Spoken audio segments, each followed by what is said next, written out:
I can vouch for your protection circuits because I've had some experience. The TFM 42 that I had was rebuilt, and at one point it started shutting off on one channel on me. And Roland was very helpful about it, but we went back. It turned out it was I had moved something, and the switch, the little speaker switch box, twisted and was intermittently a direct short. And it didn't kill anything, it just shut off. Shut itself off. Yeah, so thank you. So saved that. I'm glad it shut off. Yeah, it's great. So it didn't kill you? No. So Bob, one more question. Your TFM magnetic field amplifiers, how do they differ in the Sunfires and the way they draw power, in reference again, the Sunfires and the Lightstars, and the way they draw power again to that power conditioner? They're quite different. The magnetic field ones, the TFM, have a phase angle that varies of the power line, that varies with power requirements. So if you ask it to deliver more output audio power, the phase angle goes up. The Lightstars and the Sunfire amps draw power right at the peak of the power curve on the incoming sine wave. It's about that wide. Here's the curve, the peak, and it's about that wide, maybe 20, 25, 30% of the time, which is much more standard. In fact, it's totally standard. So a power conditioner wouldn't mind driving a Sunfire or a Lightstar, but it would almost certainly not like driving a magnetic field amplifier. I'm not sure if what you're getting at is if the power conditioner can deliver the current necessary, because rather than feeding the audio signal with huge storage current, you're drawing current right out of the wall. That's right. And if a power conditioner can't deliver as much current as the wall, It'll stumble. yeah, but I think they probably do. Well, So, we actually had. Yeah, we had the that. Lightstar 2 amplifier plugged into a power conditioner. protection. Not even a conditioner. It was just one of the power strips, and it was a single cord Lightstar amp, the second generation, and we heard a lot of clipping in the music, and then we took it and plugged it right in the wall, bypassed that thing, and it stopped. So that power.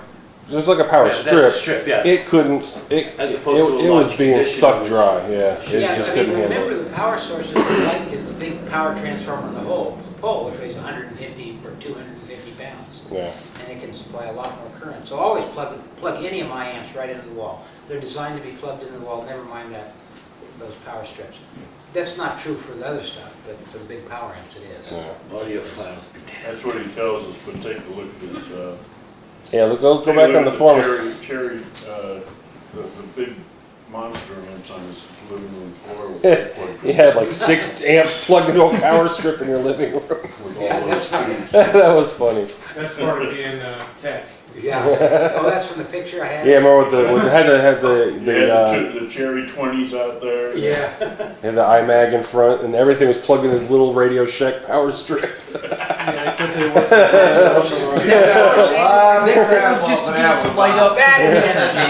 He was just wanted the tubes to glow for the picture. That was it.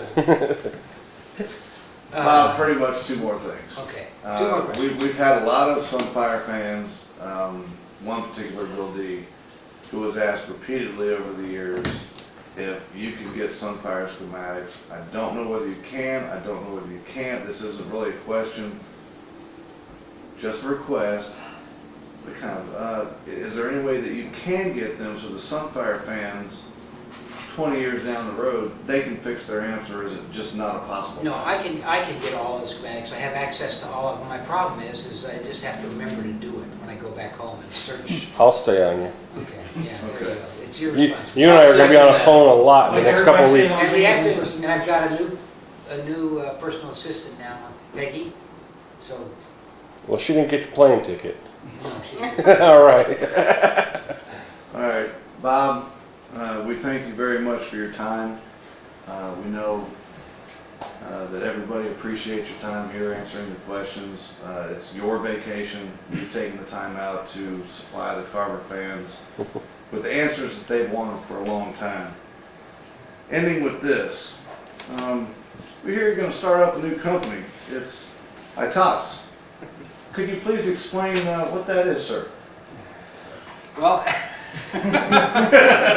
First, I want to say that it's been an honor for me to be here. I am so glad that you've invited me, and it's such a pleasure and a treat for me to be here. It's been a real vacation, and I've met a lot of my old and my new friends, and it's been beautiful. I've enjoyed it a lot. Now, as far as the new company goes, as you may have noticed, every 10 years I start a new company, whether I need to or not. Whether I need to or not. Every 10 years you seem to get fired. That's the problem.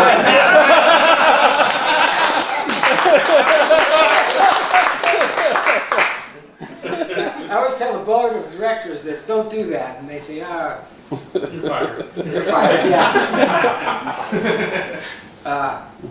The name of the new company is, what is it, iTops or something? iTops. iTops. Yes. iTops. Yeah, I think that means I'm too old for this shit. So I'm not, so if I start a new company, it'll have to have that name. With that, the question and answer session for 2010 is ended. Thank you for attending. Thank you, Bob.